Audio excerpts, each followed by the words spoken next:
June the 4th. Yesterday morning one of the eggs hatched. The other egg was chipping, and that hatched probably late last night or sometime early this morning. So we have the bottom box with 2 chicks. The eggs were laid on May the 16th, and right on schedule, June the 3rd, the eggs hatched. And I know they're laid 2 days apart, but the hen in the bottom box, she's more experienced. So she didn't sit on the first egg full term. She waited till she'd laid the second egg. Therefore, they both incubated about the same time. There was only sort of 12 hours between the chicks hatching. So that's better, because inexperienced hens will sit the first egg and then 2 days later the second egg will hatch, and you'll end up with 2 chicks of different sizes. And usually they'll catch up, they always do, but sometimes the bigger chick can be the bully and will get a lot of food, and it can take a long time for the smaller chick to catch up. Sometimes they don't, you know, and they stay kind of small and a bit runty. So if possible, try and deter them from sitting on the first egg if you can. Maybe take the egg away and put a pot egg in until they've laid the second one, because then you'll get both your chicks hatching at the same time, which is good. I haven't got the eggs yet, I haven't got the rings yet for these birds. Hopefully they'll be here this week. I was a bit late ordering them, to be honest with you, just completely forgot. But if the rings don't turn up, I'll be making my own rings, which will be interesting. After your birds have laid the eggs, and after they've been sitting for about a week, what you can do, 5 days actually, 5, 6, 7 days, what you can do, you can actually candle what's called candle the eggs. And that is, you shine a torch or a light through the egg, and you will be able to see if the egg's fertile. So I'm just going to show you how to candle an egg, well, how I candle an egg. Just the phone, and if you can see that in there, that dark patch is actually the yolk going round inside the egg. This is an infertile egg that one of the hens has laid, so there's no way this is ever going to hatch. But you can see the yolk in there. Now when after 3 or 4 days of sitting, these eggs will develop little veins inside, which you can clearly see. You're better doing this when it's dark.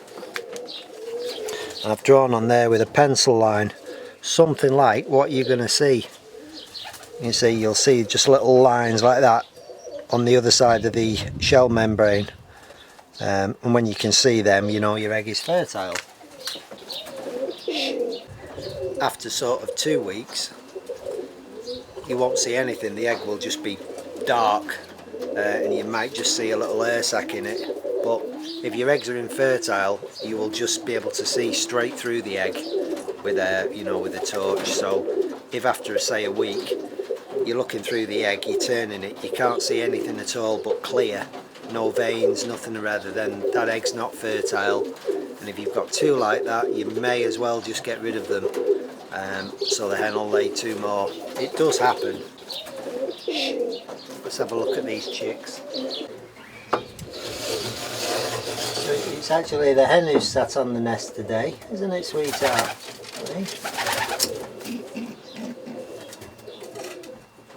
They don't like you touching the chicks, obviously, and you'll get a wing flick off them every now and then. And this is what a 1 to 2 day old pigeon looks like, baby pigeon. The other one will be slightly bigger or slightly smaller than this because it's 12 hours older.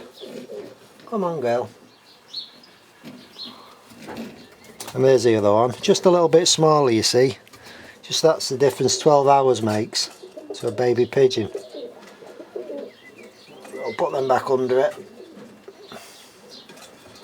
Always protect the bird or the egg when you put them back under the pigeon with your hand, sort of like that.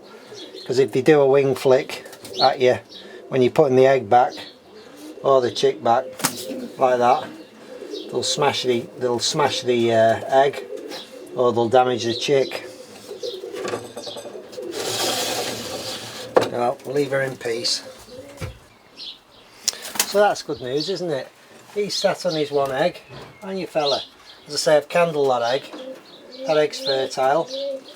That egg hatches on the 9th of June, which is for what we on 4th today. This Friday coming, that one will hatch.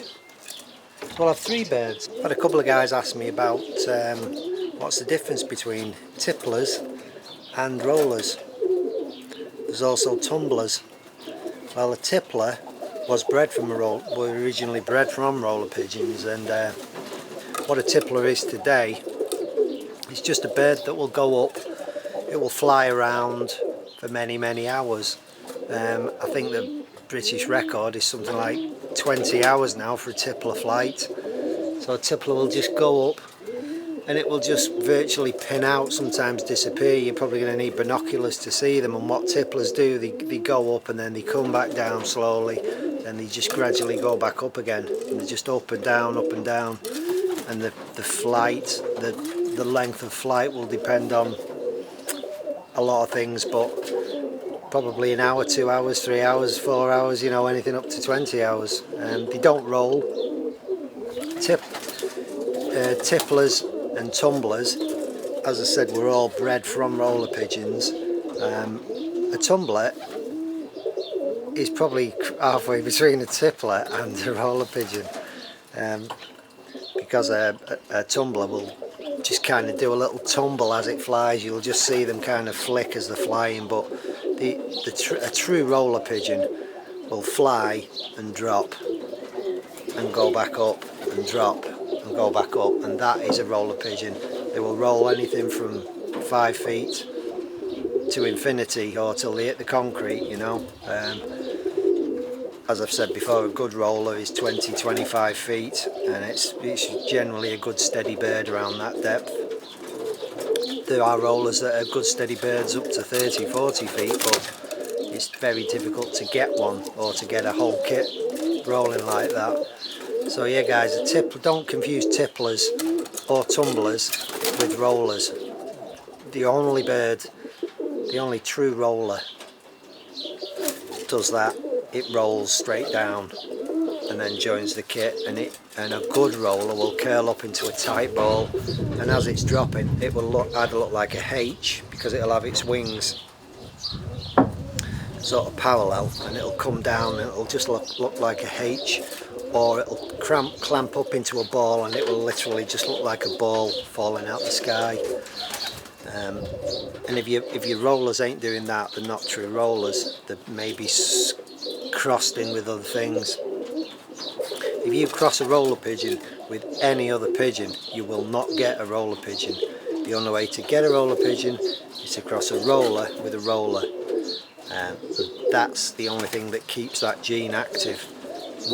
They're just one cross away from not being a roller pigeon, and that's, I think, how the tipplers were developed. They were probably developed from roller pigeons, because I have got a couple of rollers that are definite rollers, but they do tend to go up, come down, go up, come down.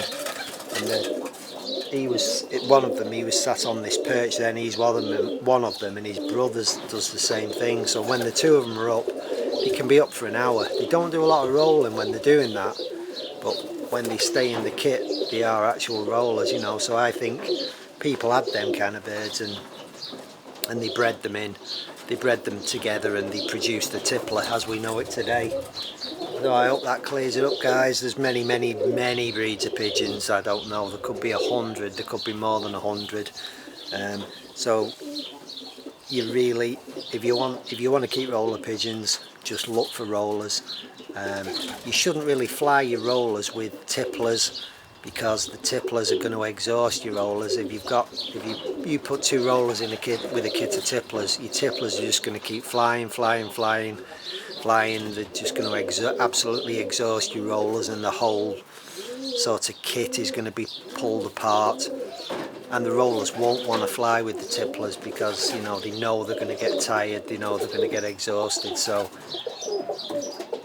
if you want a good display, just fly rollers. If you want birds that stay up for hours, just fly your tipplers.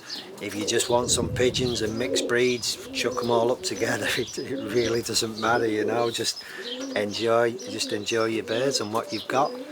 I'm putting another box in, I think I've already said that.